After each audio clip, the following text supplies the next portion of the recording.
അള്ളാഹു റസൂലും കൽപ്പിച്ചതിനെതിരെ സ്വന്തം ബാപ്പ പറഞ്ഞാൽ പോലും, സ്വന്തം മാതാപിതാക്കൾ പറഞ്ഞാൽ പോലും അംഗീകരിക്കാൻ തയ്യാറില്ലാത്ത നമ്മളെയാണോ സഹോദരങ്ങളെ ഇവിടെ കുറച്ച് ആൾക്കാർ ശിവൻകുട്ടിയും അല്ലെങ്കിൽ ഇവിടെ കുറച്ച് ആൾക്കാർ വന്നിട്ട് മതം പഠിപ്പിക്കുന്നത്?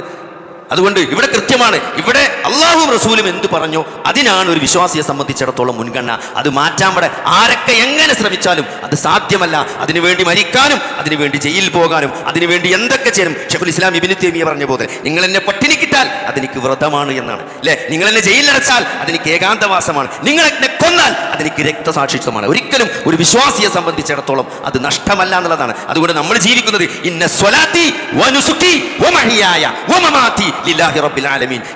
എൻ്റെ ആരാധനകൾ, എൻ്റെ ബലി, എൻ്റെ ജീവിതം, എൻ്റെ മരണം ലില്ലാഹി റബ്ബിൽ ആലമീൻ, അത് അല്ലാഹു സർവ്വലോക രക്ഷിതാവായ അല്ലാഹുവിനാണ് എന്ന് 5 നേരം പ്രഖ്യാപിക്കുന്ന ഒരു വിശ്വാസിയെ സംബന്ധിച്ചിടത്തോളം എന്തെങ്കിലും ഹറാമ് നിർബന്ധിച്ച് ചെയ്യിക്കാൻ ഒരാൾക്കും തന്നെ സാധ്യമല്ല എന്ന് സത്യത്തിൽ പ്രഖ്യാപിക്കേണ്ടവനാണ് ഒരു സത്യവിശ്വാസി. അതാണ് ഇസ്ലാമിന്റെ നിലപാട്.